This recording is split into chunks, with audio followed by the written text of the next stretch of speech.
Cast the First Stone, a Reverend Margot Quade cozy mystery novella, Book 3.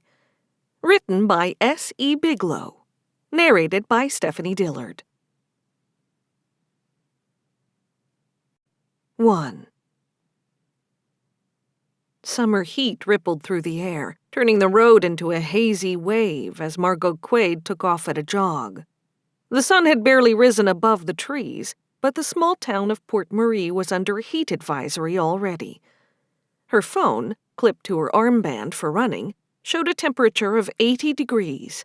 It felt at least 10 degrees hotter on the dark pavement, and it would only get worse as the day wore on. Her time in the Middle East had recalibrated what she found unbearable weather-wise. Since then, she considered this temperature balmy. She slowed to a brisk walk as she crested a hill on the outskirts of town, the forlorn outline of the Baptiste home shimmering in the distance. A for sale sign was perched high and visible at the edge of the property. She didn't blame Conrad's ex-wife for selling the place after he died. The town was only just getting back to normal following the revelation that Conrad had abducted and killed 2 boys and turned a third into his protégé. She prided her hometown on being resilient. Her small community had endured more tragedy since her time overseas than anyone should face in a lifetime. The chapter of the audiobook on her phone ended, and she picked up the pace again, letting the downward momentum carry her toward the center of town. Just as the narrator started the next chapter, a loud noise, like a gunshot, drew Margot's attention. She pulled the headphones from her ears and stopped, listening for a repeat. None came. She tried to gauge the direction it had come from while she stood on the road.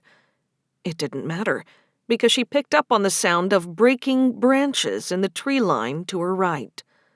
She approached the edge of the road, waiting for whoever was about to emerge. The breaking of twigs and the crunch of underbrush grew louder, setting Margot's nerves on alert. Every muscle in her body coiled in anticipation, preparing her to jump into action. Suddenly, a woman burst through the foliage, eyes glassy, and bleeding profusely from her left shoulder. The wound was only a few inches from hitting her heart. "Help me!" the woman rasped before collapsing to the ground. Margot's training kicked in, and she bent over the prone figure, scooping her into a bridle carry before taking off at a run. A memory of her time overseas threatened to overtake Margot's focus, but she pushed it down. This woman needed her here, now, in the present. Margot did her best to keep pressure on the woman's wound by keeping the left side of her body pressed against her own chest. The woman's shallow breaths signaled she was clinging to life as they closed the distance to the hospital, located not far from the police and fire stations. Given the early hour, Margot didn't encounter anyone else on the road. This isn't the Middle East, she reminded herself. She kept moving forward, her attention laser-focused on the hospital. The woman's light frame jostled in Margot's grip. Why is she so frail? Who would shoot her? Margot's legs pumped a steady pace as she turned at the back of the fire station and skidded to a halt outside the hospital's emergency room entrance. She caught her breath and walked into the space. "I need some help here," she announced loudly. The charge nurse at the station stuck her head around the corner. The ER was quiet, not that Margot suspected it would ever be considered bustling, and this was probably the first person the nurse had seen all morning. "What's the matter?" the nurse asked, coming into full view. "I need a gurney. This woman's been shot," Margot said. Her words spurred the nurse to action. She slammed her fist onto a call button on the wall before going in search of a gurney. The woman in Margot's arms moaned. Blood trickled from the corner of her mouth. Her hair was matted to her head in thick tangles, and her skin was pale. Too pale for this time of year. Despite her frail appearance, she looked somehow familiar. Margot tried to place the woman's face, but came up empty. The nurse returned with an orderly and doctor in tow, and Margot eased her charge onto the gurney. The woman refused to relinquish her grip on Margot's wrist, though. "The doctors are going to take good care of you," Margot whispered, gently prying the woman's fingers off her skin. Margot stood immobile for a moment, watching them disappear through a door marked "Authorized Personnel Only." The adrenaline rush subsided, and she took stock of herself. Her clothing was stained bright red with blood, as were her hands. The police needed to be notified, and her current state wouldn't allow her to operate a phone. The wheels in her mind turned, still trying to place the woman in some sort of context, or from a memory. Finally, her mind filled in the gap, and she hoped it wasn't wishful thinking. Could it really be her? She turned to the nurse. "You need to call the police. Ask for Officer Samantha Raymond. If she's not on duty, tell them to call her anyway." 2. Margot claimed a spot in one of the waiting room chairs, careful not to touch anything. She knew not to contaminate anything else and preserve the evidence. The nurse returned with the offer of sweats, and as the blood dried on her skin, Margot longed to clean up. She knew better. The nurse disappeared again, leaving the clothing on a chair beside Margot. Time ticked by, and Margot began to doubt whether the nurse had followed through with calling the police, when Sam burst into the ER, looking frazzled. She wasn't in uniform, which meant the dispatcher had called her at home. Sam spotted Margot and closed the distance between them in seconds. "What happened? Are you okay?" Sam asked, prodding at Margot's chest and hands. "I'm fine. It's not my blood," Margot replied, looking at the rust-colored stains drying on her skin. "I'll answer your questions, but maybe a change of clothes first?" "Sure. I need to get a tech out here to collect your clothes." A look of relief washed over her face. The charge nurse reappeared and approached. "The doctor is operating on her right now. He'll be out to speak with you when he's done." "Thanks," Sam and Margot said in unison. "Wait here just a minute," Sam said, dashing back out the way she'd come in. Margot waited, taking in the silence around her. After the flurry of her own entrance, the space had calmed down. The stillness was punctuated only by the periodic hiss of the air conditioning units, trying to keep the place cool in the oppressive heat. Sam soon returned, followed by a short woman with a bob carrying what Margot assumed to be an evidence collection kit. Sam gestured for the tech to follow them into the bathroom. Margot knew the experience wasn't going to be pleasant as soon as the technician pulled out a scraping tool to collect the dried blood on her hands. Next came her shirt and pants, leaving her clad only in her underwear. It wasn't very dignified, but she dressed in the lightweight sweats quickly. "Let's find somewhere quiet to talk," Sam said, once the technician gathered her kit and left. They settled into the hospital cafeteria after letting the nurse know where to find them. Margot downed a cup of lukewarm coffee. "So tell me what happened," Sam prompted. "I was out for a run when I heard what sounded like a gunshot. I had earbuds in. Still, it is a pretty distinctive sound. Maybe 2 minutes later, a woman came stumbling out of the brush. She had what appeared to be a bullet wound in her left shoulder. She asked for help and then collapsed." "You didn't think to call the police?" "There wasn't time. I knew she needed medical attention. Getting her to the hospital sooner rather than later was the better move. I called once I knew she was being treated." "Can you tell me where you found her?" "I can do better than that. I can show you." Sam jotted a few notes down onto her notepad. "Okay." Margot could sense Sam's reluctance to leave the hospital without getting to question the victim, but neither of them knew how long the doctor would be in surgery or when the woman would be allowed visitors. "There's something else," Margot said softly. "Yeah?" "I didn't recognize her at first. Not until I thought about it for a while. But, Sam, I could swear she's Penelope. Penelope Van Ness." Sam let out a snort of disbelief.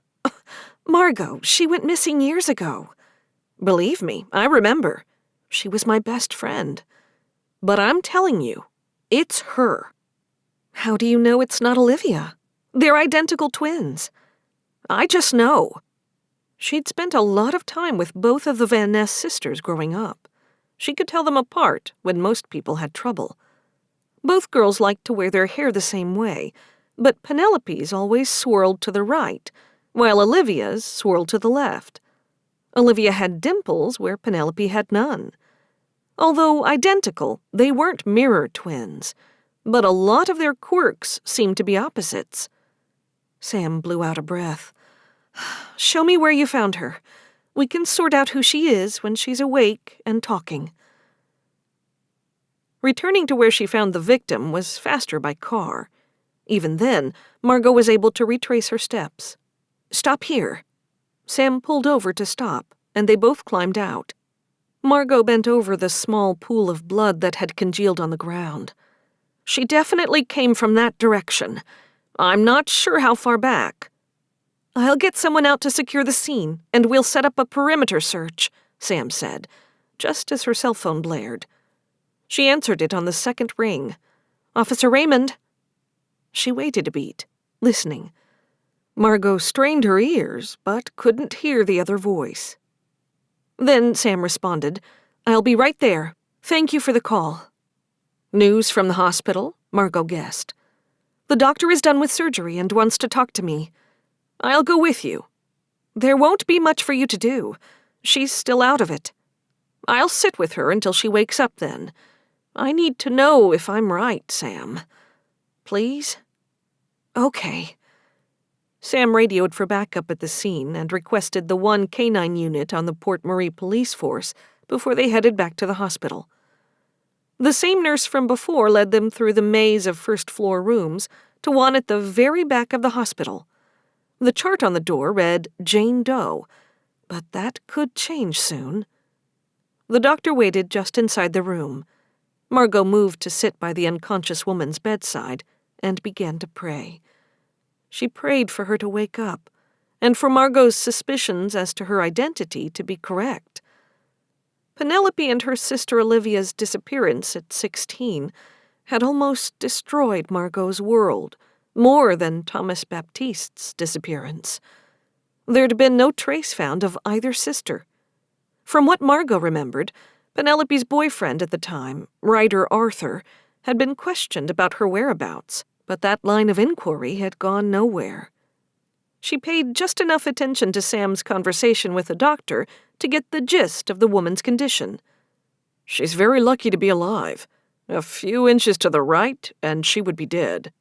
She looks like she's in pretty rough shape for just a gunshot wound, Sam noted. She's suffering from vitamin D deficiency as well as malnutrition. Wherever she's been, it hasn't been good. When can I talk to her? Sam asked. She's pretty heavily sedated. She'll be out for at least an hour. Did you recover the bullet? No, it was a through and through. She got lucky with that, too.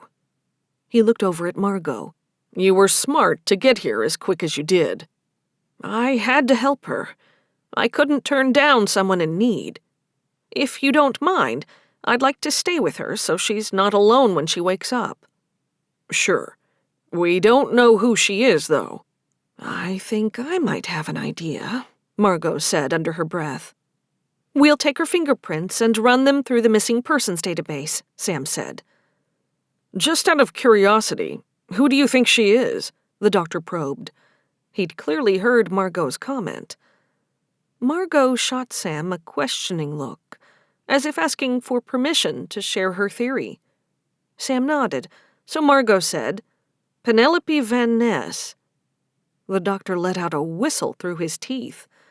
If that's true, that would be the biggest mystery solved since the whole Conrad Baptiste thing. He wasn't wrong. Sam pulled out her phone and approached the bed. Margot raised an eyebrow as she brought up an app on her phone and pressed the woman's fingers to the screen, one at a time. Welcome to the 21st century. It's so much easier than fingerprint powder.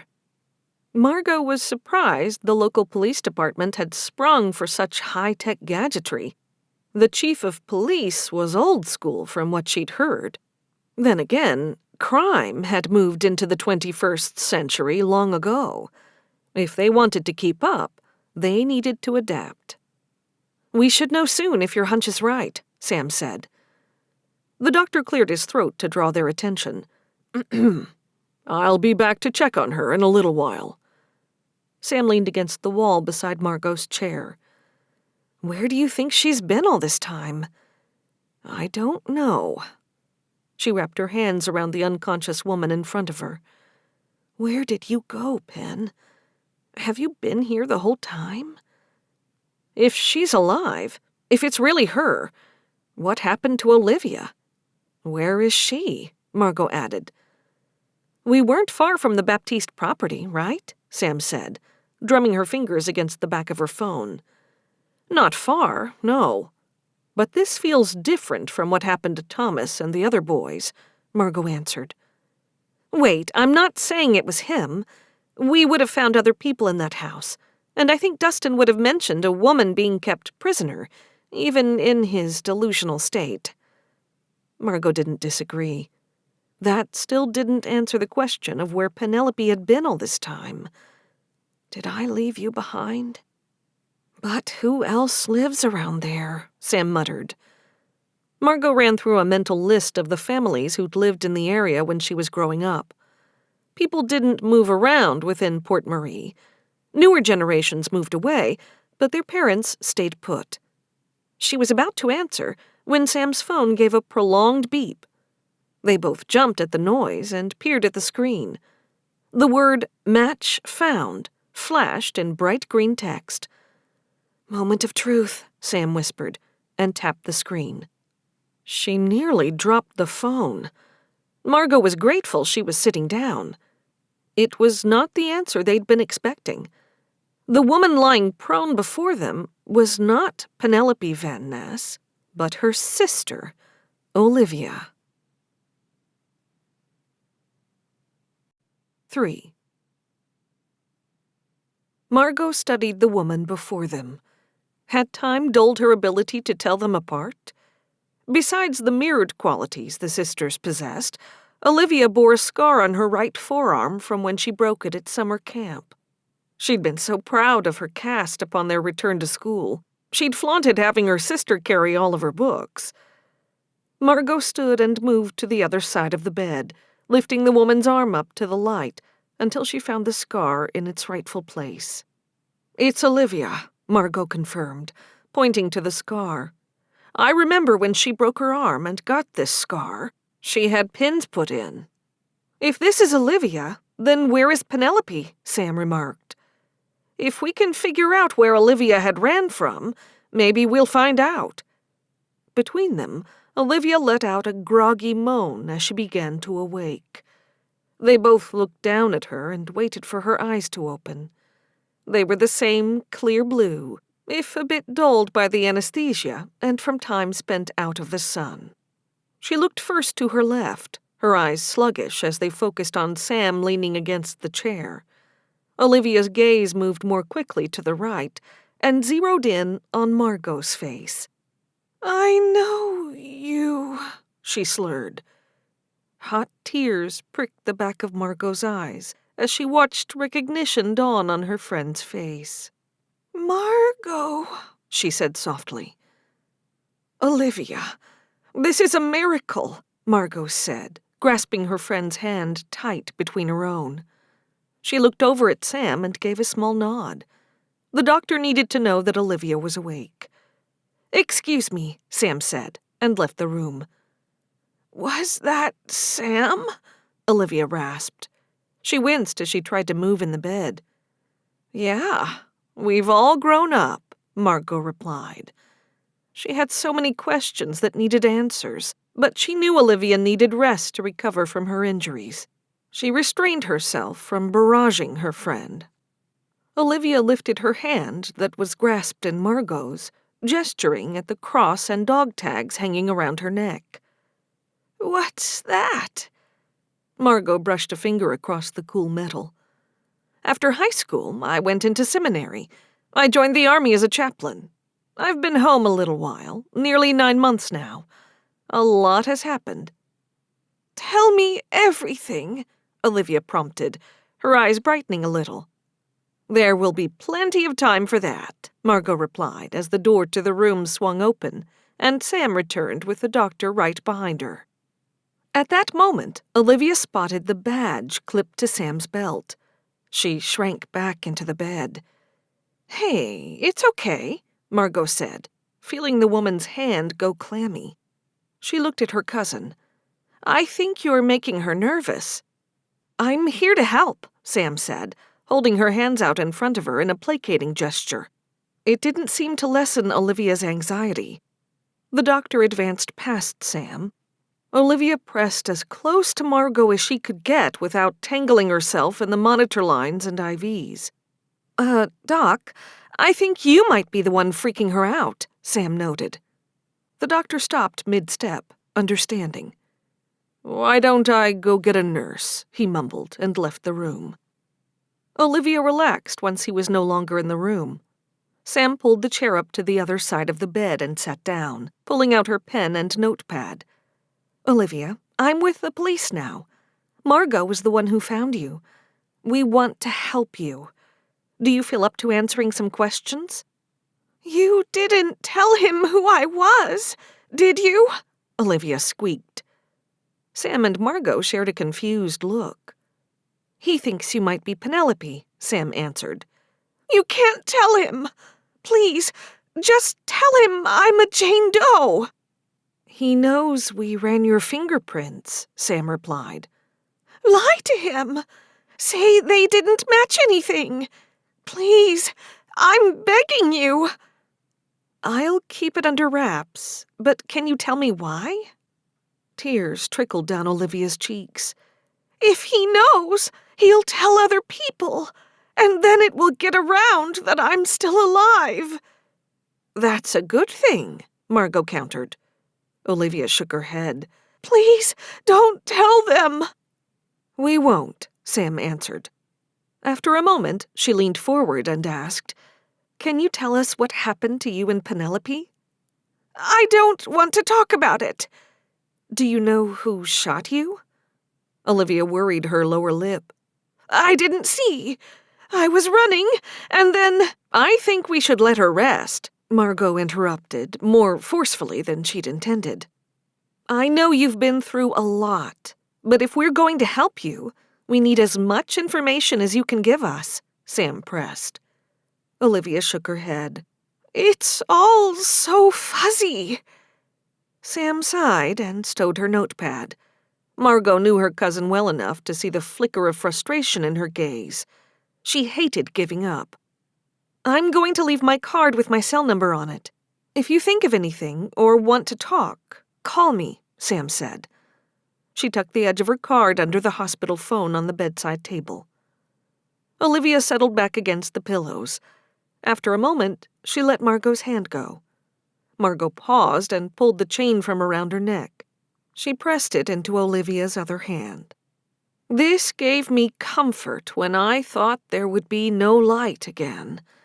I hope it brings you some comfort, too." "Thank you," Olivia whispered, tucking her arm beneath the blankets. Margot and Sam left the hospital room. The doctor was just returning with a nurse. He stopped them before they could get far. "Did she give you anything useful?" "I can't discuss what she told me. Active investigation." He frowned. "Can you at least tell me if my patient is a Jane Doe or not?" "Fingerprints weren't a match. She's still a Jane Doe for now. She doesn't remember her name. Might be some memory problems, or maybe the anesthesia." "Well," he said, "you might be interested to know we did a few quick x-rays to make sure that bullet wound was the only damage we were dealing with. The x-rays depict quite a few healed breaks. Some are old, possibly going back 20 years. Wherever this woman was, she was not treated well." "Thanks for the information," Sam said, and turned to make her way to the exit. Margot fell into step beside her. "I don't like this at all," she whispered. I don't either. She's been somewhere in town for 20 years. Someone knows something. She escaped, but she's terrified whoever held her captive will find her and come for her. Can you put a uniformed officer at her door? She doesn't seem to trust authority figures or men. That said, I don't think it's a bad idea to keep her under a protective watch. I'll see if I can get a female officer to sit with her. What do you think happened to Penelope? Anger and guilt constricted her chest. Anger at whoever had hurt her friends, and guilt for moving on with her life when at least one sister was still within reach. I don't know, but I'm going to find out. 4. Margot was grateful for Sam's offer of a ride home. A shower and her own clean clothes called to her. The rest of the town was beginning to wake up, blissfully unaware that another mystery was in their midst, ready to be unraveled. I'm going to find out what happened to the both of them, Sam repeated, as Margot climbed out of the passenger side. I know you will, Margot replied, already trying to devise a way she could help without getting in Sam's way. They parted ways, and Margot dashed into the relative coolness of her apartment. The air conditioning left a little to be desired. She set the shower to be as cold as she could stand it before disrobing and climbing in. The water washed away the physical evidence of Olivia's assault, but it flooded Margot with recollections of Olivia's and Penelope's disappearance. Penelope and Ryder had been on the outs, which wasn't unusual. Of that much she was certain. Ryder wasn't one to take rejection well, which was one reason Penelope had often gone back to him. He'd make some excuse for why he deserved another chance, claiming he loved her, or that he was sorry he'd cheated. Both Olivia and Margot had urged Penelope to sever ties with him permanently. They'd insisted that he was too controlling. But after the twins' disappearance, the police had questioned him, and he'd been with friends at a party the night the sisters went missing. At the time, Margot believed his alibi, just like everyone else had. Was that because she didn't want to believe someone her own age capable of murder? Or maybe it was because, if he didn't know what happened, she wasn't alone in wondering about their fate. Penelope and Olivia's car had been found abandoned in the woods, but there'd been no trace of them. Margot had joined the search party, combing the woods to no avail. No trace of either girl had ever been found. Or at least, that's what the police had told the public and the girls' terrified parents. Still, the police didn't always share everything with the public. If there was more to unearth, Margot was going to find it. After getting cleaned up, Margot headed out into the oppressive heat again. This time, she was shielded from the heat by the cool air blasting in her car as she navigated to the spot where Olivia and her sister had last been seen 2 decades earlier. She parked on the shoulder of the road and stood, hands on hips, at the edge of the small forest that ran along the edge of town. The first step through the underbrush sent shivers down her spine, as if she were following ghosts onward into the unknown. In a manner of speaking, that was exactly what she was doing. She picked her way carefully through sharp, broken branches and brambles to a small clearing near a stream that fed into a lake just a few miles away. It was secluded, but it was where the search party for the Van Ness girls had ended up. She thought she remembered that the canine unit had tracked their scent here, but had then lost it. "Where did you go?" she murmured to the emptiness around her. No answer, just silence. Not that she expected a response. But she did catch a glimpse of a structure through the foliage across the stream. Her mind urged her to recall why it felt so familiar.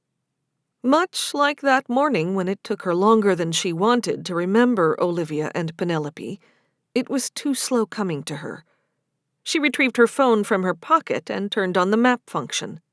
The tiny blinking dot appeared in the middle of the wooded area, orienting her. Maybe, she mumbled to herself, letting her mind wander.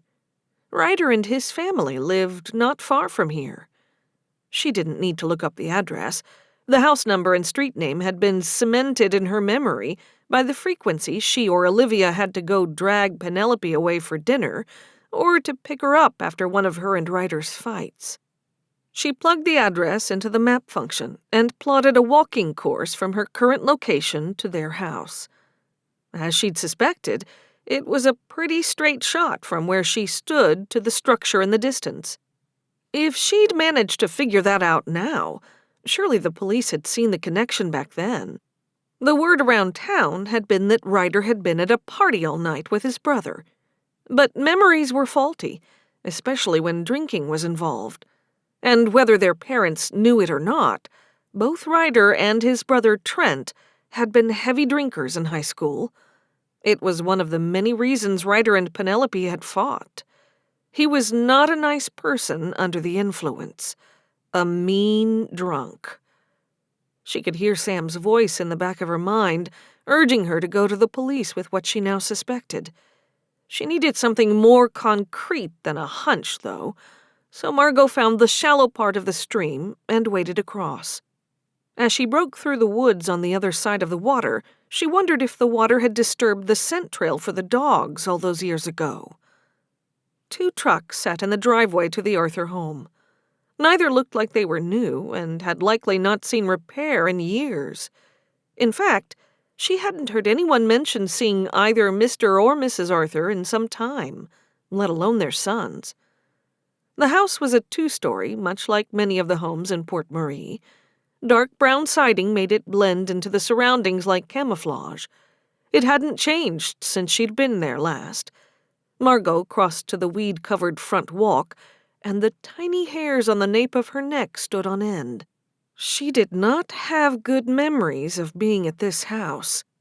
She was halfway up the walk when the front door opened, and a scruffy, unshaven man with a receding hairline appeared. "This is private property," he barked. Margot stopped. "I'm sorry. I got a little turned around," Margot said. She still wasn't wholly comfortable with lying, but she couldn't gauge how the man before her would react to seeing her again. She hadn't seen him in nearly 2 decades, but she recognized Ryder. His blue-gray eyes still carried a hint of distrust. "Road's that way. Get gone before I call the police." "You probably don't remember me. Margot Quade. We went to school together.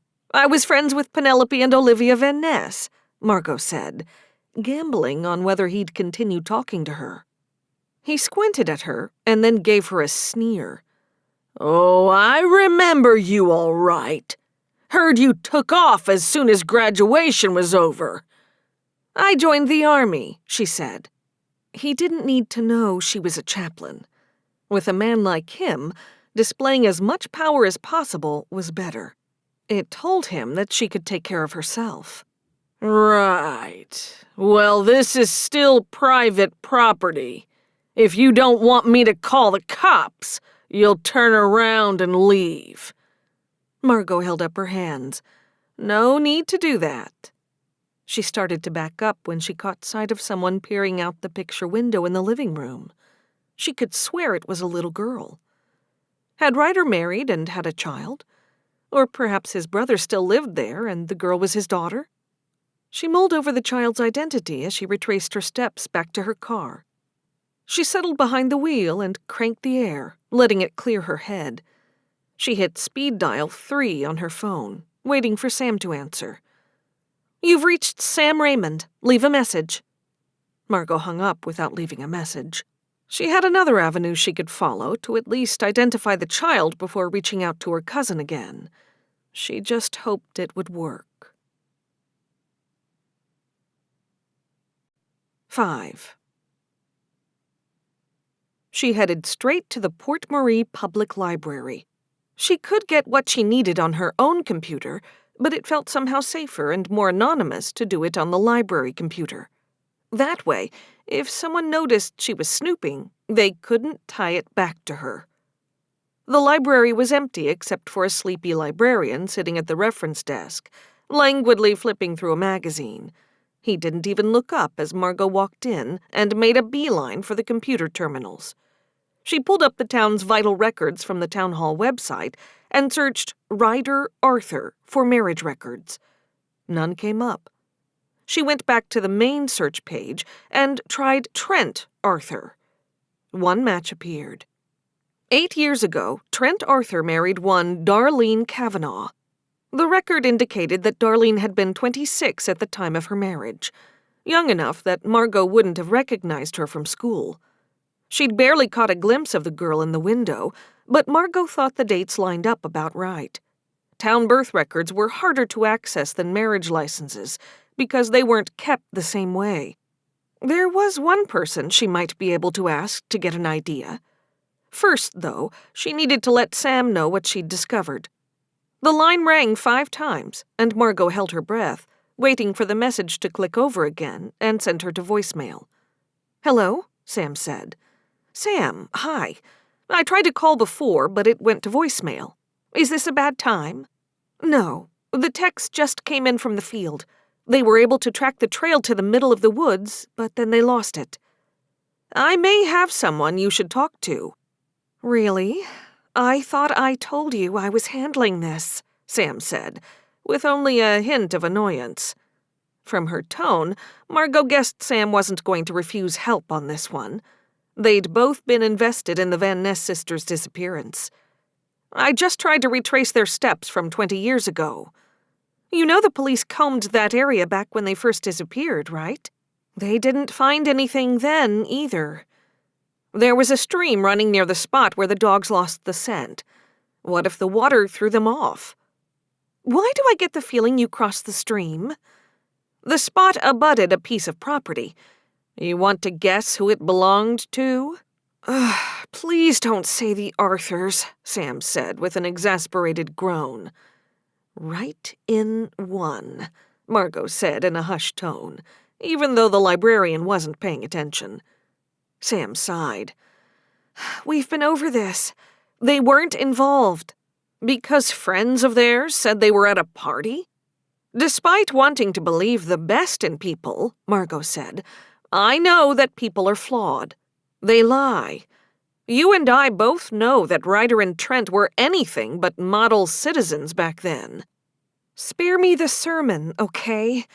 Just tell me you didn't go to the house." When Margot didn't answer right away, Sam let out another groan. "Oh, Margot, seriously, what were you thinking?" "I just walked by. I saw Ryder. He wasn't happy to have anyone, especially an old friend of his ex-girlfriend, on his property.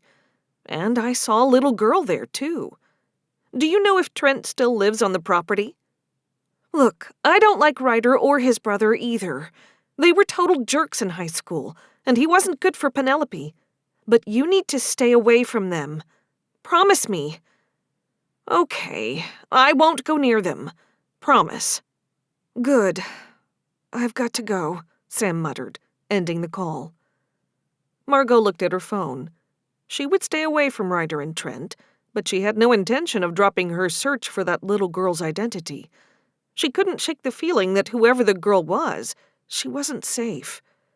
She could ask Olivia, but given her friend's reluctance to share any details about her captivity, Margot suspected Olivia would be just as tight-lipped about the child if she knew anything at all. Margot left the comfort and solitude of the library. She drove the block and a half to the elementary school. She had an old friend who might be able to shed some light on this mystery. The school year was still in session, which meant teachers, including her old friend, Wanda Lawrence, stayed late at the end of the day. Margot had known Wanda since kindergarten. She hadn't been surprised to learn that Wanda had become a teacher and stayed close to home. Margot checked in at the front desk. The receptionist was one of her congregants who was there every Sunday like clockwork, and got directions to Wanda's classroom. She wove around students eager to be free for the summer as they darted out of classrooms down the hall to the front of the school. She found Wanda saying goodbye to some of her fourth-grade students. Given that Margot had seen the child only a few short hours ago, she didn't expect to find her here. "Margot!" Wanda exclaimed, pulling her into a tight hug. "This is a surprise!" "I felt bad about not getting to see you sooner," Margot said. Yes, she had ulterior motives for seeing her old friend, but she did feel guilty for not having made an effort to track her down before now. Let me just get these guys on the bus, and then we can chat. Of course. Margot stepped into the classroom and waited while Wanda ushered the kids out to their bus to take them home. She admired the hand-drawn pictures and poems pinned on the wall. They're a good group, Wanda said, appearing in the doorway. You must be so proud of them. Margot gestured at the walls. I am, but it's even better when they can take pride in their own work. Wanda came the rest of the way into the classroom and started straightening her desk. So, how have you been? It's been an adjustment. I've been back almost 9 months now, and some days I think I'm all settled into the flow of civilian life. Other days, I'll hear a sound or see something out of the corner of my eye that reminds me of my time overseas. You were just a chaplain, Wanda noted in a dismissive tone. That doesn't mean I didn't witness my fair share of horrible things. It took time to adjust, too. She thought of Derek Nesbitt. He'd finally settled into his new life with his wife, Catalina. They would be welcoming a baby boy in a mere few months. Margot had found her new calling at the church, but sometimes she wasn't sure she'd really settled into life back home. Of course. I'm sorry. I didn't mean to trivialize what you went through. It's okay. I have someone to talk to, Margot assured her. Reverend Hawley had become something of a therapist to her since her return, and she was grateful for his counsel. I keep meaning to go to church, but I just can't seem to get myself moving Sunday mornings, Wanda said, averting her gaze. Finding time for faith can be hard, but also it could be you don't need to be in a spiritual space to feel close to God, Margot said. Maybe, Wanda said. So, have you been up to anything else recently? Wanda had to know how involved Margot had been in the saving of Martin Fairbanks and solving that mystery. Nothing, really. I was looking through some old school things, reminiscing about when we were in high school. It got me thinking about Penelope and Olivia Van Ness. Wanda's face fell. That was such a horrible time.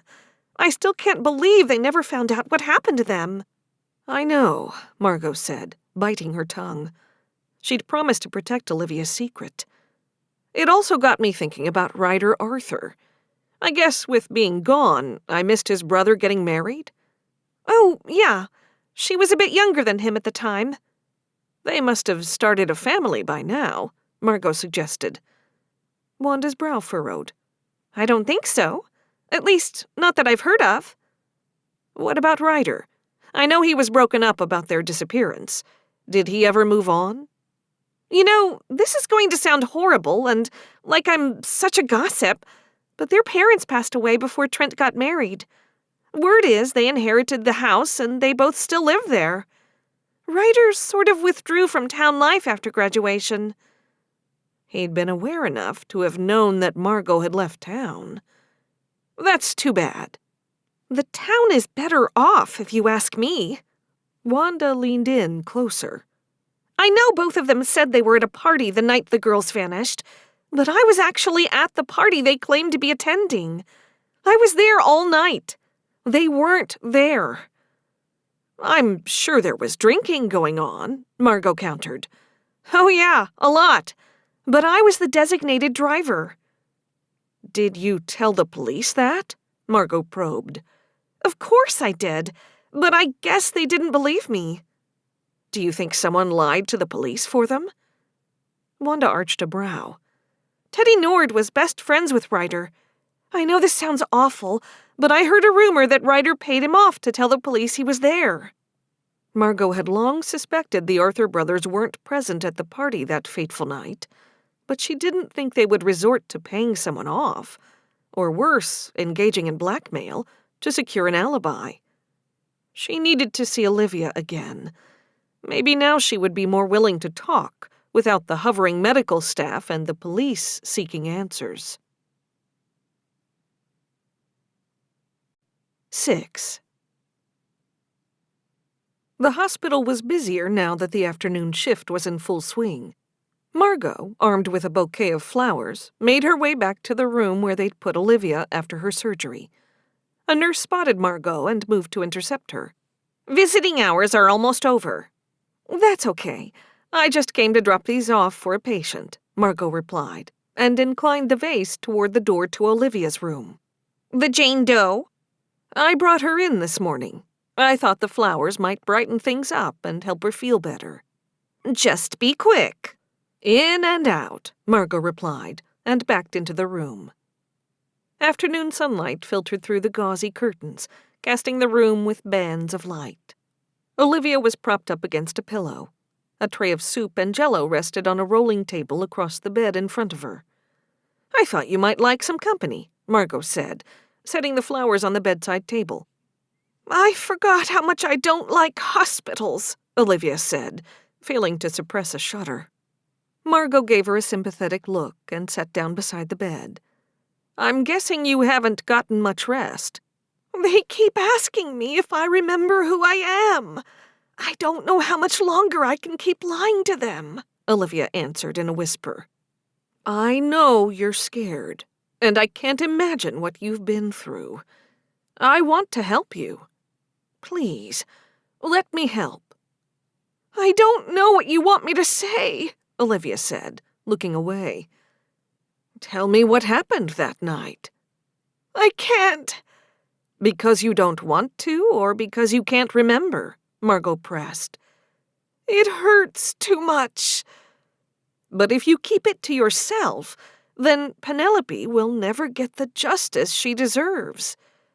Olivia let out a bitter laugh. "Justice? You think she deserves justice?" "I do." "So, I guess you don't consider suicide a mortal sin?" "What does that have to do with anything?" Margot asked. The realization hit her too late. She sank back in the chair. "You're saying she killed herself?" "That night, she and Ryder had a huge fight. Like, their biggest ever. She said she was going to leave him for good this time. He knocked her around. She came home crying, but she wouldn't tell me what was wrong. She snuck out before I realized she was gone." Olivia took a deep, shuddering sigh. "That's when I found the note. It wasn't to our parents or anything, just to me. I can still remember it word for word." "I had no idea. Why didn't she talk to someone?" "Because she was done talking," Olivia said bitterly. "What did it say? The note?" "She was sorry she'd caused me so much pain, but that it would be over soon because she was going to get him back for everything that he'd done to her." Tears welled up in her eyes, but she fought to keep them from falling. "I knew they used to go to this place near his house when they wanted to be alone. I took a guess, and I found her there. But so did he." "Ryder was there?" "Oh, yeah. He got there just in time to see her shoot herself in the head. He grabbed the gun. God, I don't even know where she got it. And said he'd shoot me if I didn't help him cover it up." Margot wanted so badly to pull her friend into a hug, but she needed to keep Olivia talking. She'd spent so long not knowing what had happened to her best friends. "So you moved her, and then what? Why wouldn't you just go home or to the police?" "I wanted to go to the police, but by that point, Trent was in the picture. He had some twisted thought that I could replace Penelope. He got it in his brother's head that it would be easier to make people believe we both just ran away. Everyone knew we were inseparable." "You need to tell all of this to Sam," Margot said, getting to her feet. "Why? So she can arrest me too?" "Don't be ridiculous. You were under duress, and then they abducted you. You're the victim here. She'll see that." "Margot, please, no police. I told you what happened. I've been carrying that weight around for a really long time. Please, just keep it between us." "I can't do that." Isn't there some sort of privilege between a priest and a parishioner? I think we both know that little girl is still in danger, Margot said, ignoring her question. Olivia's tears fell now, turning her cheeks glossy and red. Her lower lip trembled. She didn't deny the girl's existence. You don't understand what they'll do, she whimpered. Then tell me. I swear I want to help you, Liv. I couldn't save you both back then, but I can protect you now, Margot begged, her voice strangled by years of pent-up frustration and sorrow. I can't, Olivia said again. Margot took several deep breaths to calm herself. It wouldn't do anyone any good if she let her anger overtake her. Instead, she reached over and took Olivia's free hand. I am going to do everything I can to help you. Olivia's whimpering turned silent as she lay back against the pillows. Margot knew their conversation was over. She also wasn't sure how much longer she could get away with being in her room before the nurse shooed her away. Sam needed to know the whole story, no matter Olivia's apprehension. When she stepped into the hallway, she found it devoid of people. She took quick steps to reach the parking lot. Once there, the tiny hairs on her arms and the nape of her neck stood on end. She looked around, trying to find the source of her unease, but nothing jumped out at her. That should have been her first clue things were about to take a turn for the worse. 7. As soon as she was out of the hospital, Margot pulled out her cell phone and dialed Sam. She waited while Sam's cell rang, drumming the fingers of her free hand on the steering wheel. Please tell me you didn't do anything else stupid, Sam said in an exasperated tone. I haven't gone near the Arthurs, if that's what you mean, Margot replied. Why do I get the feeling you aren't just calling to say hi, though? I paid Olivia a visit, Margot said. I figured she could use the company. I need to tell you what she told me. I'll meet you at the diner off Main Street. I'll see if I can get away, Sam said. Margot pulled out of the parking lot and onto the street. She put the phone on speaker and set it in the cup holder beside her seat. You need to find a way to meet me, Sam. She told me about what happened all those years ago. Okay, I'll be there. Margot came to a stop at a crosswalk. The tiny hand blinked the end of a walk cycle, like the hand of a child waving. The image of the little girl in the window flashed before her eyes.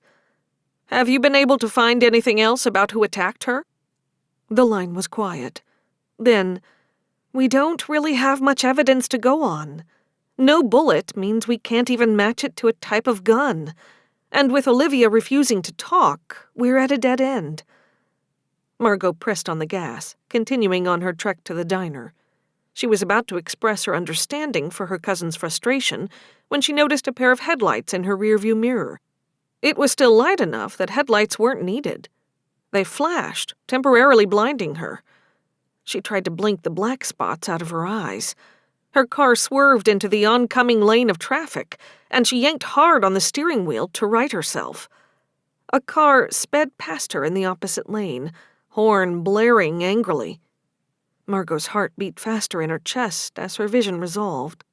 Blowing out a breath, she settled back against her seat in time to feel the front bumper of the vehicle behind her slam into her back bumper, sending a resounding crunch through the rest of her car. "What was that?" Sam asked, still on the line. "Someone just hit me from behind," Margot replied. She pressed down on the gas and her car shot forward. The vehicle behind her kept up, though, inching closer and closer. "Sam, I think they're trying to hit me on purpose," Margot said, before the car hit her again, sending her spinning out of control. Her head smacked into the window, and everything went dark. A prolonged blare roused Margot from her stupor.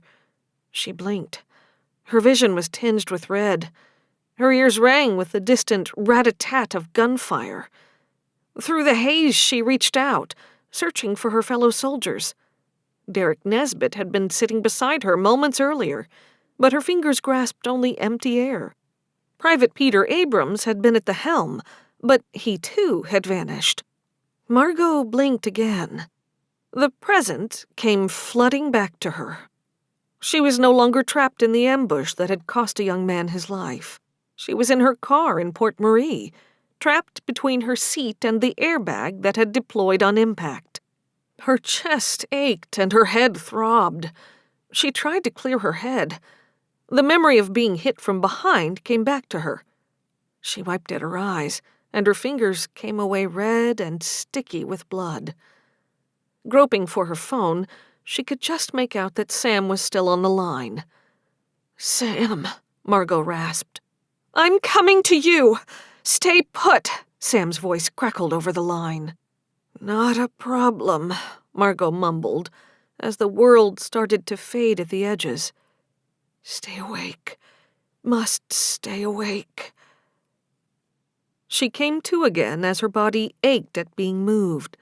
She winced as a paramedic slid a collar around her neck and eased her onto a stretcher. Sam hovered over her, color drained from her face in fear. "I'm here," she said, and grabbed Margot's hand. "Headlights," Margot mumbled. "Just rest," Sam said, and kept a grip on her hand the whole way to the ambulance and during the drive to the hospital. As her wits came back to her in the ambulance, the aches in her body began to make sense. She realized the whiplash in her neck was from being rear-ended. The throb in her chest and ribs was probably from the impact of the airbag. At least it didn't seem like anything was broken. "Do you know what day it is?" the paramedic asked her as he took her blood pressure. "Monday," Margot replied. "Can you tell me your name?" "Margot Quade." "Good." They pulled up to the emergency entrance to the hospital, much like Margot had done earlier. She was patient as they rolled her out of the ambulance. Sam remained at her side the entire way, glaring at anyone who got in their way. The nurse Margot had seen earlier tentatively approached and gave Margot a raised eyebrow. "Do we have a problem?" Sam snapped, flashing her badge. "No, officer. I just thought I saw her earlier." "Maybe you did. Right now, she needs medical treatment." The doctor treating Olivia ushered them into an empty bay in the ER. "I'm okay," Margot said, but she winced as they pressed on her side and chest. "You might have some fractures from the airbag," the doctor said. "We're going to get you an X-ray, and we'd like to keep you overnight to make sure there aren't any signs of a concussion." "Whatever you think is best," Margot replied. Her body was too sore to disagree. Once a nurse had bandaged the cut over Margot's eye, the medical staff left her alone. Sam remained and sat down beside the bed. "You scared me." Color had finally started to come back to her face. "I'm sorry, I didn't mean to," Margot said with a laugh that turned into a wince. "Fractured ribs," she reminded herself. "What were you thinking?" "That I was going to meet my cousin for dinner," she replied. "Did you get a look at the driver or the car?" Margot closed her eyes and tried to recall any details about the vehicle. The only thing she recalled clearly was the headlights flashing at her. "Just that they had their headlights on. They flashed them at me, and they must have been high beams because they blinded me." "Were they mounted on top of the car, like a truck?" "They could have been. Honestly, I didn't get a good look." "I'm sure the techs can get something from your car." Margot let out a groan. "Ugh, how bad is the damage?" "You definitely have some dents that will need to be worked out, but I think they can probably fix it." "Thank God." "Do you have any idea who might have done this?" Margot had a very good idea, but Sam wasn't going to like it. "It probably has something to do with our friend we brought in this morning." She couldn't be sure who was listening. The curtains around her bed in the ER only afforded so much privacy. Sam let out a long breath between her teeth. "I warned you." "I know you did." And I swear to you, I didn't go back there. But you did some digging. I saw a little girl while I was on their property. I checked marriage records, and Trent got married about 8 years ago. I couldn't find anything about them having a child, so I asked a friend of mine if they knew anything. Which friend? Wanda Lawrence. She's a 4th-grade teacher at the elementary school. She doesn't think she's ever seen a child with the last name Arthur come through the school. So that made you suspicious, Sam concluded. I knew that Olivia had to know who the little girl was. Did she tell you? No, but she did tell me what happened the night they disappeared. That's what I was coming to tell you. Sam leaned forward, propping her elbows on her thighs. I'm not going to like this, am I? No, but you need to know anyway. Okay, let me hear it. Margot shifted in the hospital bed, trying to find a comfortable position for her bruised body. Penelope and Ryder had gotten into a huge fight. She was leaving him for good, but she wasn't happy. According to Olivia, Penelope slipped out of the house and left her sister a suicide note. Olivia understandably panicked and managed to track Penelope down to where the police lost the trail all those years ago. Ryder found them too, right when Penelope took her own life. I'm so sorry, Sam said, and squeezed Margot's hand. She said that Trent showed up and threatened to kill Olivia if she didn't help them hide Penelope's body. Olivia didn't go into detail after that, but I got the feeling they kept her hostage all this time to keep her quiet. You were right then. They were involved. I don't know if they pulled the trigger, but they definitely buried Penelope's body and lied to the police. Wanda thinks Teddy Nord took a bribe to lie to the police and give the brothers an alibi for that night. She also said she didn't see them at the party and told the police, but they didn't take her seriously. Would you be willing to swear on an affidavit to give us probable cause to search their property? Of course, but I still think Olivia is hiding something. Something to do with that little girl. If there's a child in danger there, we'll get her out safe. I just wish Olivia had given you more information so we knew what we were walking into, Sam said, just as an orderly appeared to take Margot for x-rays. Please try to leave her out of it, Margot urged, careful not to say Olivia's name. Sam knew who she was talking about. I'll do what I can, but at some point, she won't be able to hide anymore. 8. By the next morning, Margot was in less pain thanks to the medication. She hadn't broken any bones by some miracle, but she would be bruised for a while. She could handle that. She would, however, need some help getting home now that she'd been discharged. She walked out of the hospital entrance and found not Sam, but Wanda waiting for her. I heard you might need a ride, Wanda said. Margot's brow furrowed, pulling on the stitches above her eye. You talked to Sam? She mentioned you'd had an accident, Wanda answered. Is that all she mentioned? Margot sensed Wanda wanted to say more. Also, she wasn't sure what would have prompted Sam to tell Wanda about her car accident. Yes, she and Margot had been friends as children, but aside from the day before, they hadn't spoken in years. You're overthinking things. Is there something else she should have told me? Wanda tucked a few strands of dark hair behind her ear. No, but you know family. Sometimes they say things they shouldn't. Come on, let's get you settled at home. Margot kept an eye on the side mirror for the entire trip to her apartment. She wasn't prone to a lot of paranoia. She'd made great strides in leaving the hypervigilance of war behind her, but she couldn't shake the idea that someone was watching her.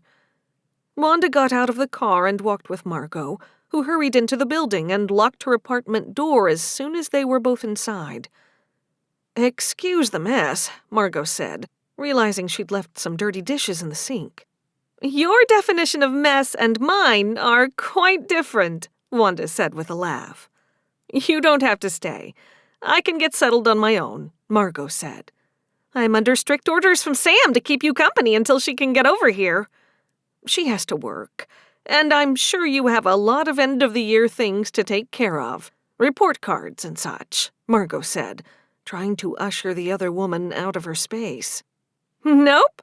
Come on, let's get you settled on the couch. Do you have any extra pillows? In the bathroom closet, Margot answered, resigned to let her old friend take care of her. She was used to taking care of herself. Yes, she was almost certain she'd been run off the road by one of the Arthur brothers. They had wanted to keep her quiet, but they hadn't succeeded. Still, would they try again? Here you go, Wanda said, and slid the extra pillow around Margot until she was propped up by softness. Thanks. If you don't mind me asking, what happened? Wanda probed. I was hit from behind. Oh, really? Is the other driver okay? I don't know. She studied Wanda's expression, clearly conveying worry. I didn't know that you and Sam still kept in touch. I guess she heard that you had stopped by to see me, and she figured you could use a friendly face. Okay. Something still felt off about Wanda's presence. Wanda hovered in the space between the living room and the kitchen, watching Margot like a hawk. It seemed like she was afraid Margot would make a move and she'd miss it. No matter how much progress she'd made in tamping down on seeing danger around every corner, those instincts screamed at her. She couldn't just ignore them, even if she tried. You know, I think I need to go to the bathroom, Margot announced. She managed to get herself out of the nest of pillows before Wanda could cross the room. Need any help? No, I'm okay. Thanks, though. Margot took the long way to the bathroom, stopping in the kitchen to pick up her phone. She darted into the bathroom as fast as her injuries would allow her. She would have locked the door behind her, but the lock was broken. She called Sam and waited. As the line rang, she made a show of letting the faucet drip.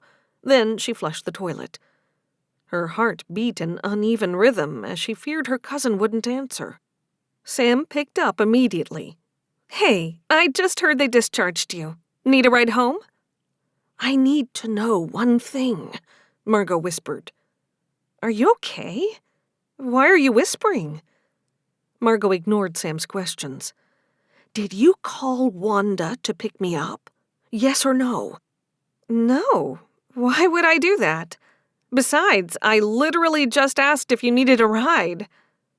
Cold sweat began to drip down the back of Margot's neck. She'd been right to be suspicious of Wanda's presence. Hey, are you still there? Sam's voice came over the line. Get to my place now. I think I'm in trouble. She ended the call, tucked the phone in her pocket, and turned the water on higher. She ran her hands under the faucet just as the door to the bathroom opened, and Wanda filled the space. Who were you talking to? Wanda's lips were pursed into a tight line. Sorry? Margot played dumb. You were talking to someone just now. Margot shook her head. I was talking to myself. Well, praying, really. My injuries could have been so much worse. But I heard another voice. It was just me. You know, do you think you could put some water on to make us some tea? Margot shuffled back toward the living room, leaving Wanda to stare after her. Of course, Wanda finally said, recovering from whatever suspicions she'd had.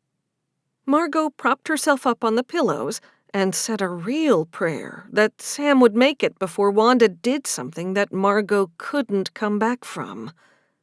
Do you want anything in it? Wanda called from the kitchen. Just plain, Margot answered.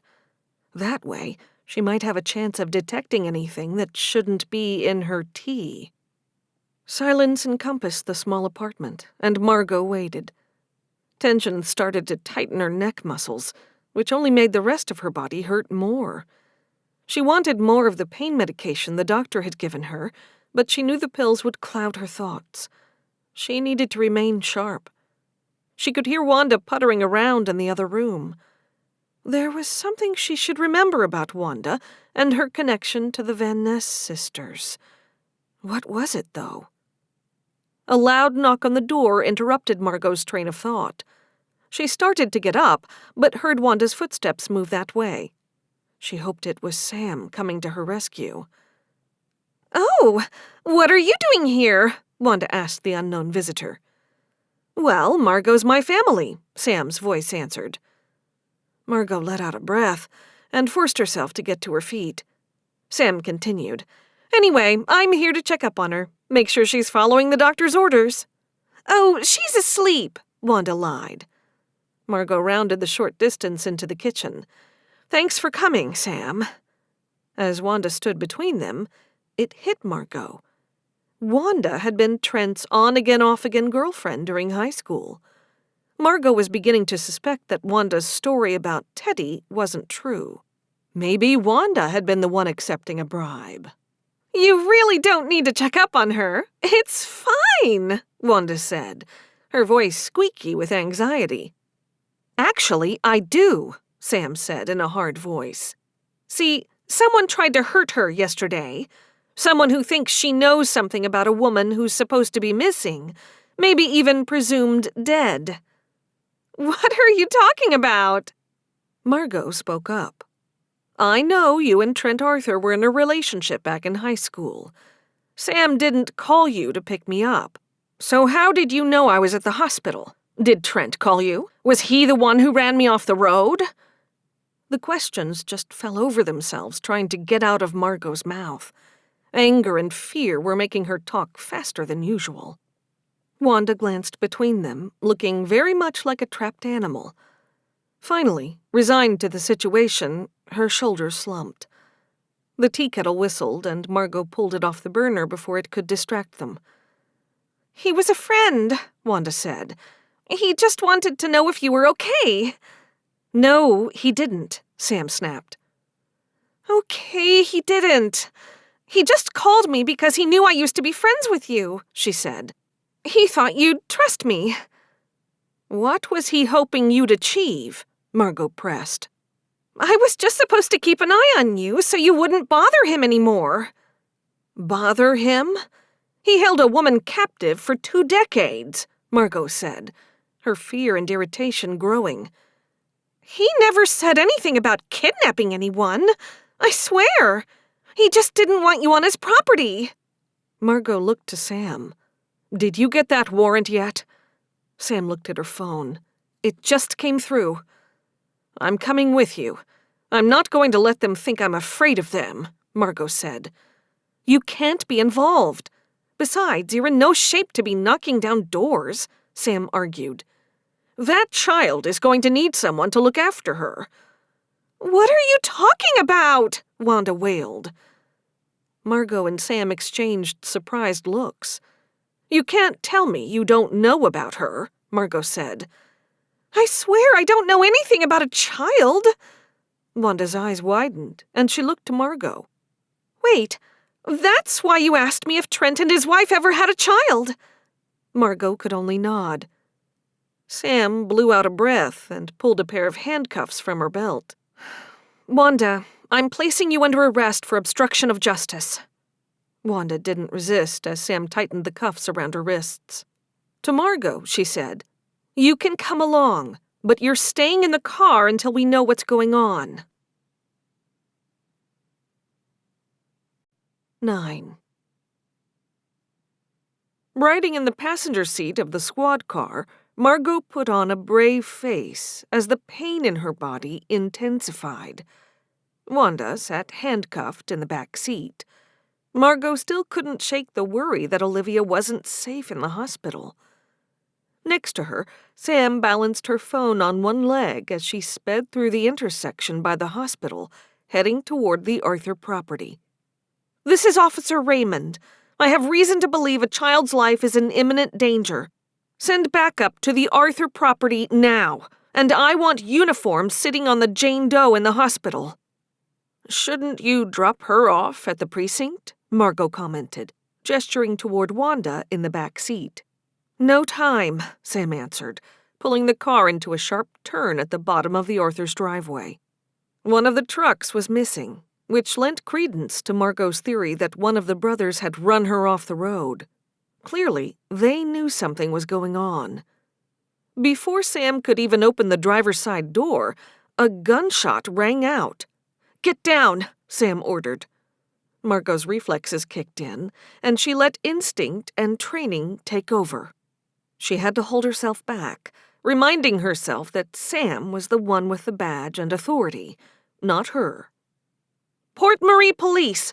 Hold your fire!" Sam called through the rolled-down window of the squad car. Silence answered her order. Just as Sam eased her door open, another shot from the front of the house rang out, kicking up bits of dirt and gravel right in front of the car. "I can't see who's shooting," Sam said with a huff. Margot craned her neck, regretting the movement immediately, and peeked out of her window. She could see a first-floor window open and the muzzle of a shotgun sticking out, but the shooter's face wasn't visible. "It's coming from that window, 2 o'clock, Margot said, and gestured toward the right side of the house. Sam trained her weapon on the window just as a siren wailed and a car screeched to a halt behind them. She scooped up her radio and said, "We're taking fire from the right side of the house." "Copy," a voice said through the radio. Margot watched as 2 officers eased the doors to their vehicle open, training their weapons on the window. Another shot rang out, kicking up dirt between the 2 police cars. Sam ducked below the window of the driver's side door and crept around the back of the car. "Why are they shooting?" Wanda whined from the back seat. "Obviously, they don't want us here," Margot replied. She caught sight of Sam inching around the second car from the side mirror. "I swear, I didn't know anything about a child," Wanda said, feeling guilty. "Did you know they'd locked up a woman against her will for 2 decades? Margot's tone was sharp, but she couldn't stop the anger from bubbling over. She and Wanda had been friends. She'd known Penelope and Olivia. Their family had suffered so much loss, and there was still so much more the Van Nesses didn't know about their daughter's fate. It made Margot question her faith just a little. Maybe now was the right time for righteous anger. "What woman?" Wanda asked. "What are you talking about?" Margot suspected this entire situation would be resolved soon, and Olivia could be reunited with her family. At least they could get one daughter back. It wouldn't hurt to share what Margot knew. Trent and Ryder held Olivia Van Ness captive for 2 decades. "No, they didn't. She and Penelope disappeared. They ran away." "Is that what Trent told you when he asked you to convince Teddy to lie to the police about where they were that night?" Wanda's mouth opened and closed several times. "He was really drunk that night. He didn't remember much of anything, so it was easy to get him to tell the police he saw them at the party." "Have you been paying him off all this time?" "No. Trent made the payments. But I accepted them too." "If you believed they ran away, why cover for Trent and Ryder? If you didn't think they did anything wrong, why would you lie?" The betrayal burned in Margot's throat like acid. "You don't understand. I loved Trent. I had wanted him to notice me. And for a while, he did. And he's not been able to forget about me all this time, even after he married that child," Wanda answered, the last word coming out like poison. Margot did her best to turn around and face Wanda so she didn't strain her bruised ribs or her neck. "You had to know Trent wasn't a nice guy." "We can't help who we fall for. I swear, I had no idea they'd taken Olivia. I mean, that doesn't even make sense. Ryder was in love with Penelope." "Penelope's dead." Margot tried to scan the property for any sign of a burial spot. She couldn't see anything in the front yard. She did see Sam making a mad dash around the side of the house. The shooting ceased, and Margot held her breath. just because the shooter had retreated didn't mean they weren't still armed and hiding inside the house. And Sam had gone in without any protective gear. Suddenly, more shots rang out, short and controlled. If Margot was right, they did not come from the shotgun. Anxiety and her training were itching to take over and go to her cousin's rescue. But she knew that Sam would be furious if Margot broke police protocol. She was here as a courtesy, and because they were family. She only hoped the shots came from Sam, and not from whoever had been shooting at the police. "Requesting additional backup at the Arthur property," a voice called over the radio sitting in the center console. That couldn't be a good sign. At least it wasn't a call for an officer down.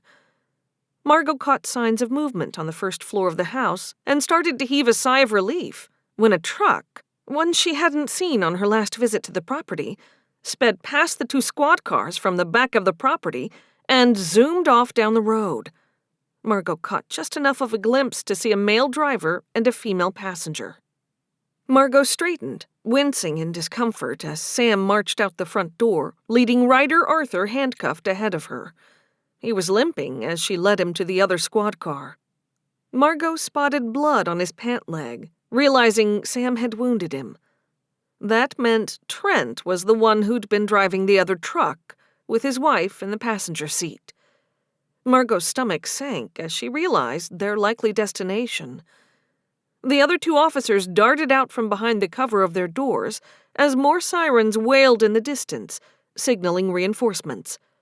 Margot eased herself out of the passenger seat and staggered towards her cousin. "Trent and his wife got away," she said. Sam shoved Ryder at one of the other officers. "You're sure?" "Yes. I think they might be going to the hospital. What if they're going to finish what they started?" Margot's mouth went dry by the end of her statement. 10. Before Margot knew what was happening, police swarmed the property. 2 pairs of uniformed officers approached the house from opposite directions. She could hear them calling "clear" as they moved through the house. "You're sure there's a kid in there?" one of them asked of Sam as they reappeared empty-handed. Sam eyed Margot. "You're absolutely certain of what you saw?" "Absolutely. Did you check the basement?" "We didn't find a basement," the officer answered. Anger darkened Sam's usually pale features as she marched to where Ryder was being treated by paramedics for his leg wound. "Tell me where that little girl is hiding," Sam demanded. Ryder looked like he wasn't going to respond until his lower lip shook and tears began to well up in his eyes. "This was all Trent." "That doesn't answer my question," Sam replied, stepping closer. "There's a hidden panel behind the stairs. She might be there." Sam turned to Margot. "Come on." They headed inside, and Margot couldn't help shivering at stepping into the place that Olivia had called her prison for so long. She spotted children's toys strewn in the living room, partially dressed dolls, blocks, and paper and crayons. They approached the staircase, and at first glance, there appeared to be nothing unusual about it. Margot moved forward and ran her fingers along the wood paneling of the wall until she found a notch that didn't seem to be part of the actual design. "I think I found it," she said, and gave it a push. The panel clicked and swung inward, revealing a set of dimly lit stairs descending into the darkness. Sam stepped in front of Margot and led the way down. The stairs whined loudly under their weight. If anyone was in fact down there, Sam and Margot's arrival would not be a surprise. Sam stopped at the bottom of the stairs, groping along the wall until she found a light switch. She flipped it on to find a bed shoved in one corner. There were no windows. A rudimentary toilet and sewage system took up much of the rest of the space. A little girl lay curled up on the bed, a teddy bear clutched to her chest. She looked a lot like Olivia and Penelope, with fair skin and bright green eyes. Her hair was a few shades lighter, but Margot suspected that came from the girl's father. Her whole frame shook as they approached. Sam, who'd been holding her weapon at her side, holstered it, and slowly approached, hands held up in front of her. "Hi there. What's your name?" Sam said in a soft tone. The girl curled closer to the wall and buried her face in the pillow. Margot stepped past her cousin and crouched down in front of the girl, doing her best to hide her pain that this simple movement caused. "I know you're scared. You want your mom, don't you, sweetie?" Margot whispered. "She went away," the girl mumbled into the bear's soft fur. "Can you tell us your name?" "Penny." Breath caught in Margot's throat. Of course that was her name. How could Olivia not have wanted to find a way to honor her sister, even if Penelope's end had been stained with tragedy? Even if Olivia felt guilty for not stopping Penelope from taking her own life. "My name is Margot, and this is Sam. She's a police officer. Do you know what a police officer is?" Penny nodded. "Mama says they help people." "That's right. We can take you to see your mama," Margot said, and extended her hand. Penny shook her head. "Mama D said my mama went away and isn't coming back." Margot sighed. "Well, I know for a fact that isn't true. I saw your mama earlier, and she's very worried about you. I think it would make her really happy to see you." Penny considered Margot's words for a long moment before uncurling from her position. She kept one arm tightened protectively around her bear as Sam led the way back up to the first floor and out into the afternoon light. She was beginning to regret foregoing that dose of pain medication as the aches in her body intensified yet again. Still, she had more pressing concerns. She needed to reunite this child with her mother. And perhaps more importantly, they needed to stop Trent and Darlene from hurting Olivia anymore. "There's a hidden basement room behind the stairs. Get Tex down there to process it," Sam said to the closest officer. The ambulance with Ryder in it had already left. Penny clung tight to Margot's hand, her eyes going wide at the number of people entering her house. "We should get another ambulance here. Let the paramedics check her out," Margot suggested to Sam. "I know, but we can't just leave her. And if you're right about Trent and Darlene and where they're heading—" "You should do this by the book," Margot said, even though she wanted to climb into the squad car with her and speed off to the hospital. "This is Officer Raymond," Sam said into her radio. "I'm going to need another ambulance sent to the Arthur property. I also need confirmation on the units that were sent to the hospital." A voice on the radio responded. "Another ambulance is on its way. One unit arrived at the hospital." "Send everyone you've got," Sam said. "We have 2 perps on their way now, and we think they may be going after the Jane Doe." "All available units proceed to the hospital," the dispatcher confirmed. "I'll wait with her," Margot said, hoping Sam would take the hint and make the daring rescue. "Are you sure?" Sam's forehead wrinkled in concern. "Please go. Protect Olivia." Sam jogged around the hood of her squad car. Wanda remained in the back seat, looking shell-shocked about everything going on around her. Margot pulled Penny close as more cars peeled out of the yard following after Sam. "Penny, honey, can I ask you some questions while we wait for the ambulance?" Margot asked. "Okay." "Can you tell me who your daddy is? Do you know his name?" Penny wrinkled her nose, let go of Margot's hand, and her fingers moved as if she were practicing her letters. "Ryder," she finally answered. "That's really good. And you live with your daddy and mama?" "And Mama D and Daddy T." "Oh?" The poor child had to be so confused. Penny nodded her head, her chin bobbing up and down. "They say I have to tell everyone they are my mama and daddy when we go outside. But we don't go outside a lot." "Were you hiding in the basement from all the loud noises?"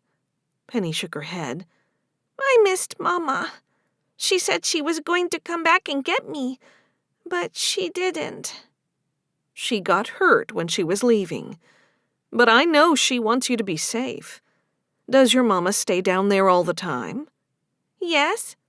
What about you? Do you have your own room? I like to stay with Mama, but it makes Mama D mad.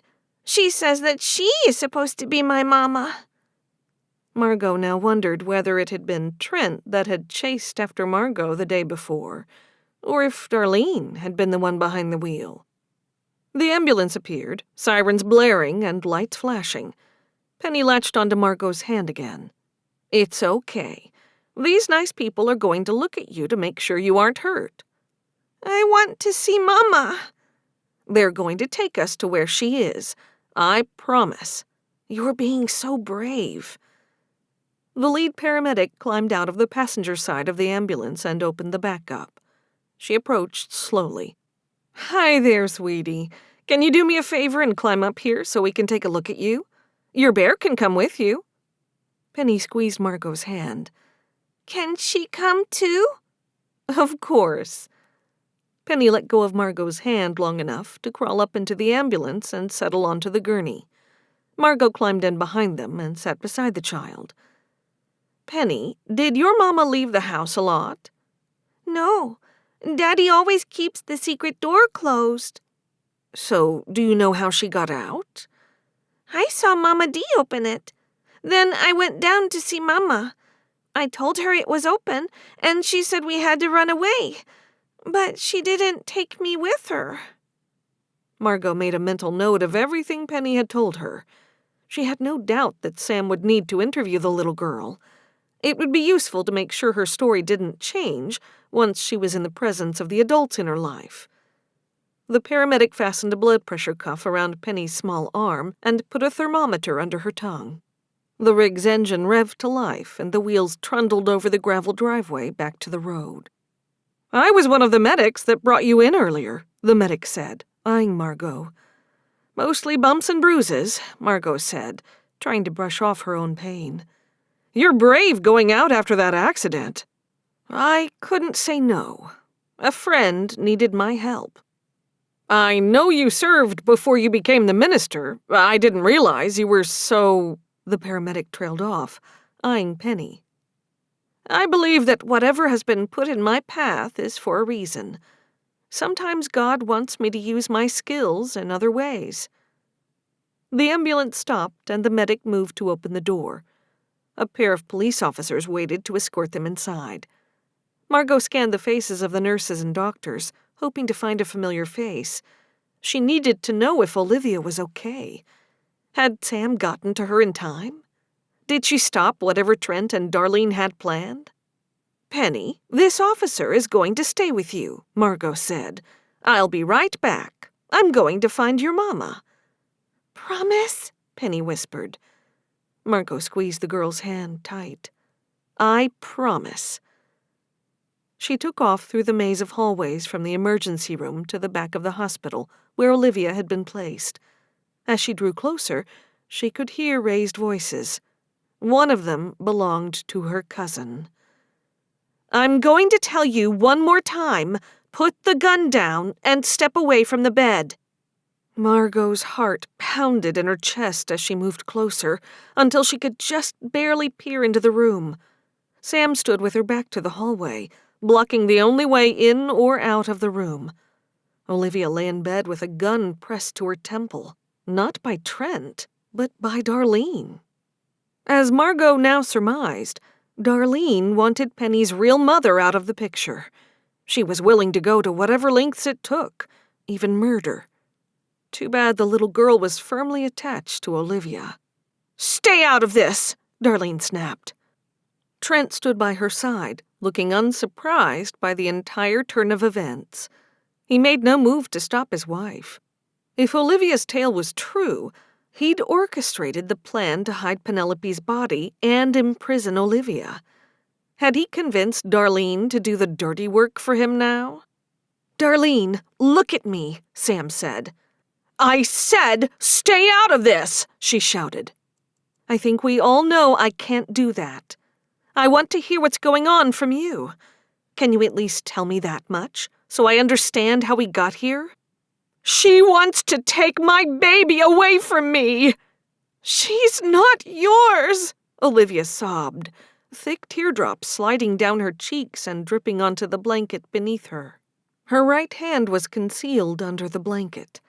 If Margot had to guess, Olivia was holding tight to Margot's dog tags and cross. Margot wanted to help, but getting into the room and interrupting Sam's negotiating would be a bad idea. Besides, Darlene didn't need another target. "Penny is your daughter?" Sam said, acting as if Olivia hadn't spoken. "Of course she is!" Darlene looked to her husband. "You said she's mine! You promised!" Trent remained silent, stoic. Sam used the momentary distraction to take another step into the room and move closer to Olivia. "Darlene, did you shoot Olivia?" Sam probed. "It wasn't supposed to work out like this. And then that priest got involved. We had to get her out of the way." Margot watched as Sam bristled, her shoulder muscles tightening. She clearly didn't like the insinuation that Darlene and Trent had intended far worse consequences for Margot than a possible concussion and fractured ribs. Margot didn't disagree. In fact, the realization that they'd intended to kill her sent chills down her spine. "You did what to Margot?" Olivia demanded, her tone growing stronger. She sat up, causing the gun to move even closer to her temple. "Olivia, Margot is fine," Sam said, trying to regain control of the conversation. "Look, Darlene, we already know that your husband paid off Wanda Lawrence to lie to the police years ago about Penelope and Olivia's disappearance. He's going away for a long time.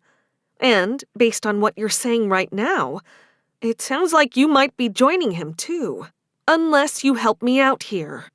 "Wanda didn't do anything she didn't want to do," Trent scoffed, finally joining the conversation.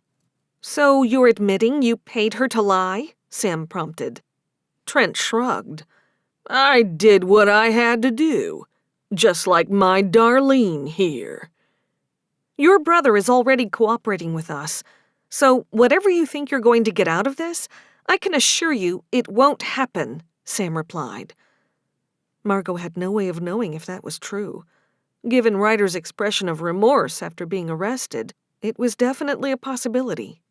Yes, he'd been horrible to Penelope, but perhaps his behavior had been more influenced by his older brother than any of them had realized. "Darlene, I don't want to have to shoot you," Sam said, "and I'm sure you think you can pull the trigger faster than me, but you're wrong. I won't miss, either." Olivia didn't give Darlene time to respond to Sam's words. She pulled her uninjured arm from beneath the blankets and slammed her fist, wrapped in the chain and cross, into Darlene's jaw. The unexpected blow sent the woman staggering backward, and in her haste to assess her injured face, she let the gun slip from her fingers. Trent moved for the gun, but Sam moved faster than any human should be able to, and scooped up the gun before Trent could lay a finger on it. Margot then stepped into the room. She grabbed a handful of tissues sitting on a nearby tray and held out her hand to Sam. Sam deposited the gun carefully, making sure that Margot didn't contaminate it with her prints. Margot darted from the room and passed it off to one of the officers who had come looking for them. When Margot returned to the room, Darlene was already in handcuffs, and Trent had his hands raised. It was not the outcome they'd been expecting, but it was the right one. Olivia and Penny could be reunited. Now Olivia could live her own life, free from the horrors that had been inflicted upon her, and the Arthurs would serve justice. Margot waited while the officers escorted Darlene and Trent from the room before going in. Olivia, now out of adrenaline, slumped against the pillows. The single blow had worn her out. She held her hand out, shaking the chain from around her fingers. "You were right. This did come in handy," Olivia said with a weak smile. Margot took the tags and cross back from her, slipping them over her head. "You're going to get tired of hearing this, but I need to say it. I am so sorry for everything you've gone through. I'm a pretty good listener if you need someone to talk to. It doesn't have to be now or even soon, but when you're ready, I'll be here." Thank you. Penny is getting checked out by doctors right now. If you want, I can let them know you're ready to see her. I know she's going to be happy to see you. I'm sorry I didn't tell you about her from the beginning. I was just so scared that they would hurt her. Margot patted Olivia's hand. You were protecting your daughter. She couldn't have children. Darlene, I mean. They tried for a while before the doctor said she wasn't able to get pregnant. So they decided to make you carry a child. She knew one of the midwives here who made house calls. They paid her to keep quiet. Margot knew Sam would make sure the midwife was held accountable for her role in all of this. Oh my, that explains why you were so jumpy about the doctor earlier. Yes. Is Ryder the father? Reluctantly. He raped you? Yes. He didn't want to do it either. It was all really Trent's idea, wasn't it? Hiding Penelope's remains? Keeping you locked up? Yes. Ryder went along with it because he was grieving over losing Penelope. But as time went by, he came to accept the idea that just because Penelope and I were twins didn't really mean we were the same. I was never going to love him, no matter how much Trent tried to push him. Trent threatened to pin everything on Ryder if he didn't father a child with me. Margot wanted to take Olivia at her word, but the way she spoke about Ryder reminded her of Stockholm Syndrome. She had read accounts of victims released from prolonged captivity who had suffered the same. It was much like what Dustin Grady had succumbed to from Conrad Baptiste's delusions over the years.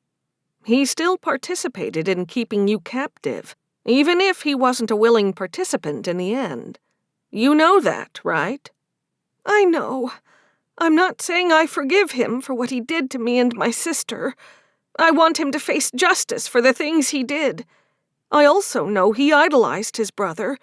So much of what he did was because Trent goaded him into it. The drinking, the abuse, all came from wanting to prove himself to his brother. Their sibling bond is stronger than a lot of people realize. We're going to make sure they are held accountable for everything.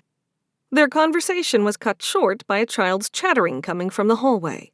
Penny stuck her head around the corner and peered into the room.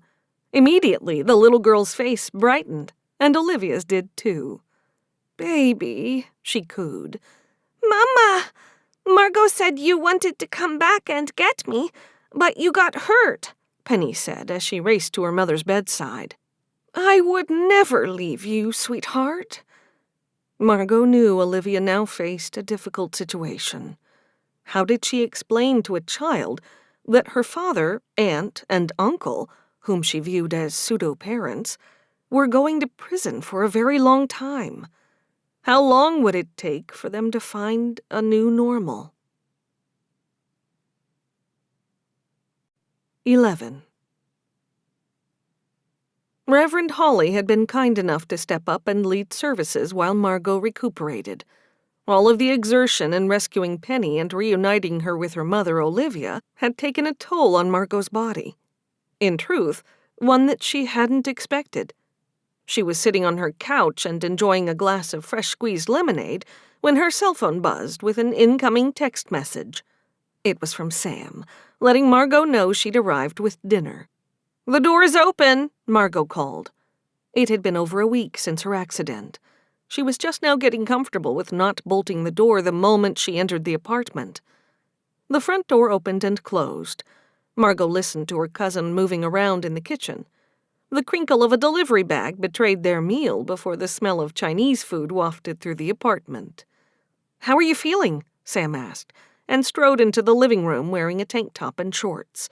She was definitely off duty. "Better. I should be good to go back to work tomorrow, just in time to welcome Olivia and Penny back into the community." "How has their transition been?" Sam set takeout containers on the table in front of the couch. "Rough. Olivia told me that Penny cried the first few nights they were in the hotel after they got out of the hospital. But Olivia's parents were thrilled to have her back. Sam retreated into the kitchen to grab plates and utensils. From the other room, she called, "How did they take the news that their other daughter had been dead all this time?" "It was hard for them. I know Olivia tries to hide it, but I think she's suffering from survivor's guilt." Margot understood that feeling too well herself. "Thankfully, I don't think her parents blame her for what happened." Setting plates down, Sam settled on the couch beside Margot. "I honestly couldn't imagine dealing with everything she went through and still be able to see the good in people, not to mention experience the joy of her own little girl. She was always a strong person.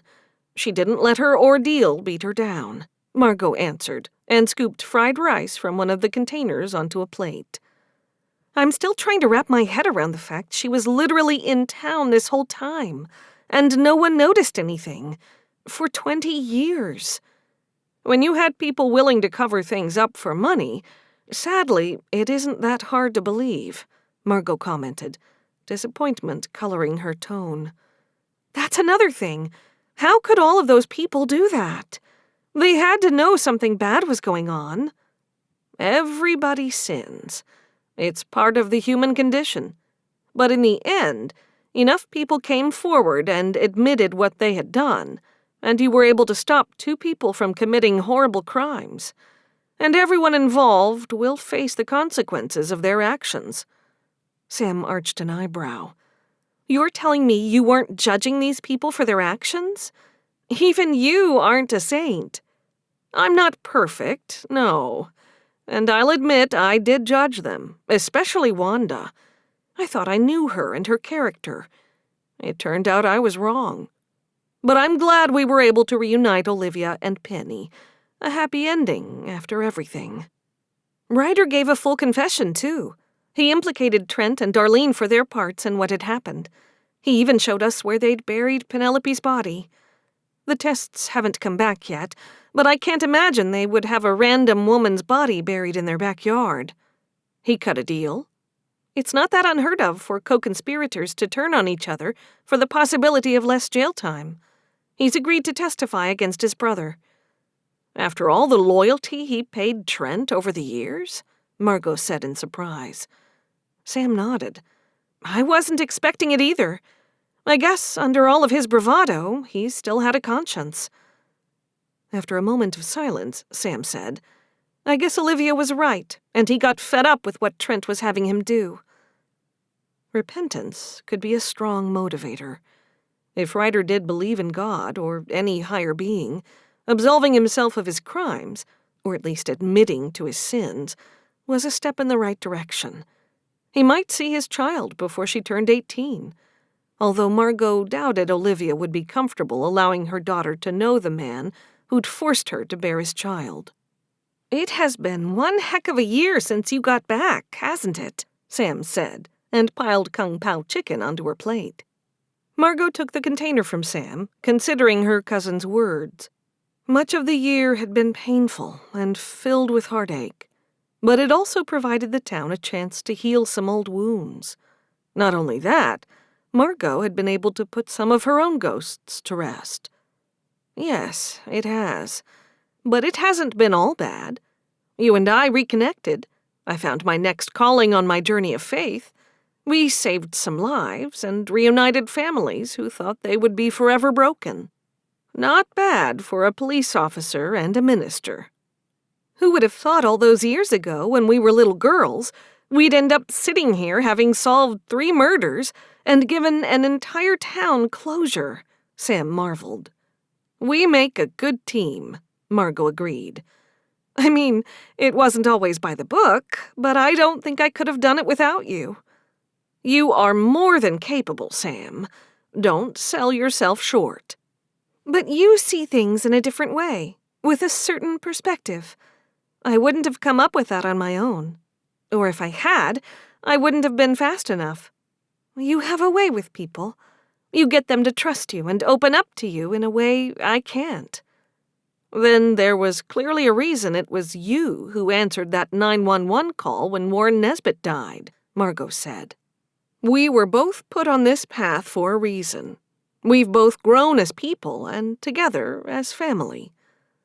Margot held up her glass and waited for Sam to do the same. To us, Margot said. They clinked glasses.